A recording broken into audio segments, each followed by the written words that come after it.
आज होता गावात भंडाराचा कार्यक्रम. तर नमस्कार मित्रांनो, जय शिवराय. आत्ताच मी येतोय शाळेतनं. आज नेमकं पावसाने शाळा सुटायच्या टायमिंगला हजेरी लावली होती. गेलो भिजत, तेवढीच मज्जा. आज होते आपल्या पारगावाच्या महादेवाच्या मंदिरात भंडाराचा कार्यक्रम.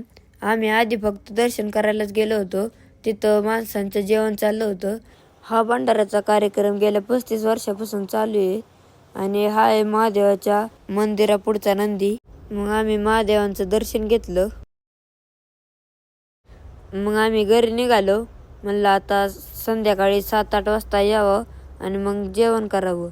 आता मी दुकानात पोचलो, तर आता भेटूया डायरेक्ट मंदिरात. मग आम्ही संध्याकाळी मंदिरात गेलो. मंदिरात जेवायचा टाईम होता, त्यामुळं खूपच गर्दी होती. ह्याला कुठंतरी बघितल्यासारखं वाटतंय. हा तर माझ्या वर्गातला मित्र.